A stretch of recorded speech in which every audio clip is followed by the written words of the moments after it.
اب یہ ان کا اپنا ویو ہے کہ بھائی ایسے ہوا، کیونکہ دیکھیں اگر خدا نخواستہ ایسے کوئی بات نہیں ہوئی ہے، ہم ہمیشہ کشمیر کے لیے کھڑے ہیں اور ہماری فوج بھی کھڑی ہے کشمیر رائٹ کے محمود لیے، صاحب، رائٹ مگر محمود اگر صاحب، اس کو مس ریڈ کریں اور مس انٹرپریٹ کریں تو اس کے اوپر تو میں کچھ نہیں کہہ سکتا۔ رائٹ محمود صاحب. اچھا یہی سوال اب میں سینیٹر غوث محمد نیازی صاحب کے سامنے رکھ دیتا ہوں. نیازی صاحب آپ ان سٹیٹمنٹس کو کیسے دیکھتے ہیں سر؟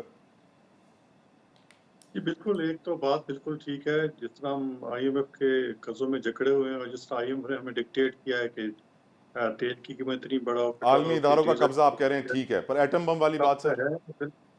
جی بالکل، آج قبضہ ہے اور ظاہر ہے اس کو پھر وہ جب رسی کھینچتے ہیں تو ظاہر مہنگائی ہوتی ہے، لوگ تنگ ہوتے ہیں، حکومت کے خلاف اٹھ کھڑے ہوتے ہیں، تو یہ ساری چیزیں ہم اپنی معاشی پالیسی خود نہیں بنا سکتے۔ ٹھیک. ہمیں ہر چیز پوچھنی پڑتی ہے۔ ایٹم بم والی ہم بات 10 سر، ایٹم بم، ایٹم بم جی ایٹم بم کے متعلق میں ایک تو یہ تھوڑا سخت بیان ہے کہ یہ خود مولانا صاحب کو اس بات کو کلیئر کرنا چاہیے، پتہ نہیں انہوں نے ٹیکنالوجی کے سینس میں کی ہے، ورنہ تو پاکستان میں ایک کمانڈ اینڈ کنٹرول سسٹم ہے کہ خدا نخواستہ جب ایٹمی ٹیکنالوجی ہمیں استعمال کرنی پڑے تو اس کا طریقہ کار ہے۔ اس میں یہ نہیں کہ ایک بندہ 6-7 بندے ہیں، ایک لیفٹیننٹ جنرل کا جنرل سیکرٹری ہے، باقی تینوں چیفز ہیں، ایک وزیر اعظم ہے، کہ 6-7 بندے مل کے یہ فیصلہ کریں گے کہ خدا نخواستہ اگر استعمال کرنا ہے تو کیسے کرنا ہے۔ ایک نظام ہے۔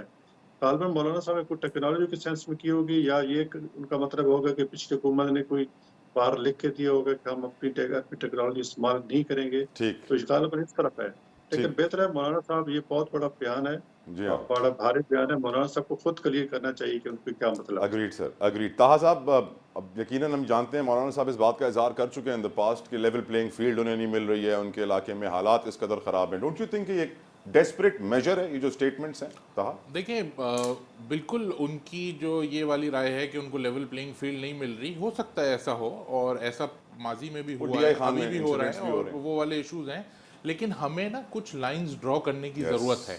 ہمیں اب یہ ایک پاپولر انفارچونیٹلی نیریٹو ہے کہ آپ اینٹی امریکہ نعرہ لگا دیں۔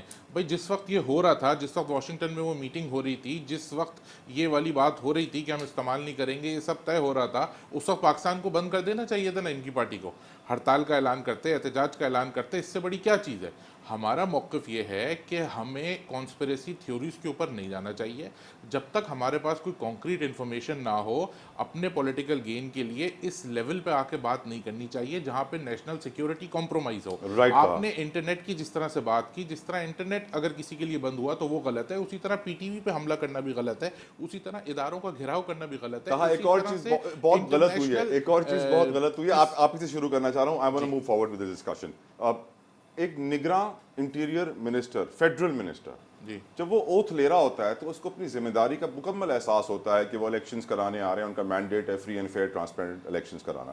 لیکن الیکشن سے پہلے ہی وہ اپنی وزارت سے استعفیٰ دے کر ایک پارٹی جوائن کر لیتا ہے. تو اسے واضح نہیں ہو جاتا کہ نگراں سیٹ اپ بھی ایک پارٹی ہے؟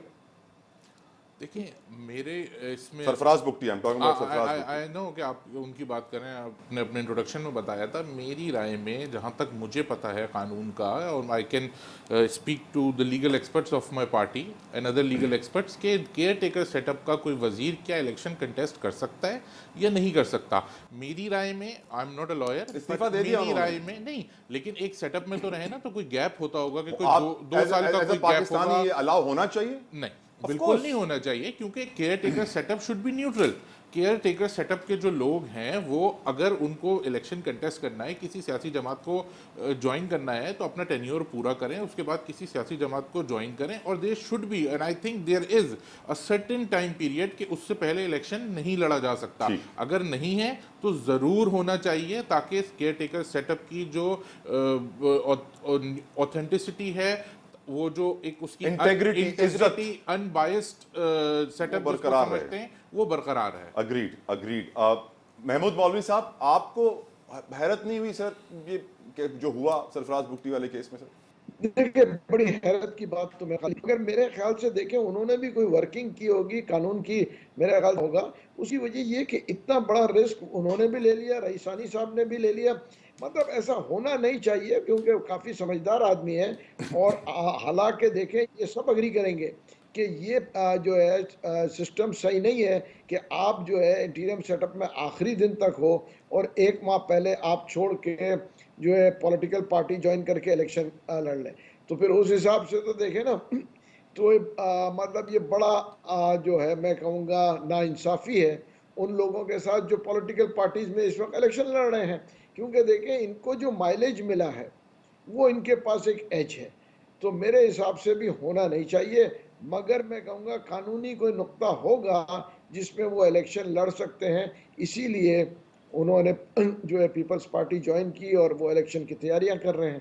سر اب قانون میں لیٹس تو دا بہت سارے سکم ہیں. کورٹس ڈیسائیڈ کریں نا. یس دیکھیں اب کورٹس ڈیسائیڈ کریں گے کہ یہ صحیح ہے یا نہیں ہے, ہم بیٹھ کے اس پہ کیا تبصرہ کر سکتے پر ethically sir as a politician, چلیں میں اب دوسروں کی رائے میں ایتھیکلی تو there is no two ways about it, it's wrong. It's wrong. اچھا میں اس کے اوپر اوپینین لینا چاہ رہا تھا سینیٹر غوث سے بھی, مفتی صاحب سے بھی, لیکن مجھے پروڈیوسر صاحب نے کام میں زور سے آواز دی اور کہا ہے بریک لے لیں فوراً سے. بریک لیتے ہیں, کہیں مت جائے گا, اسٹے ود اس.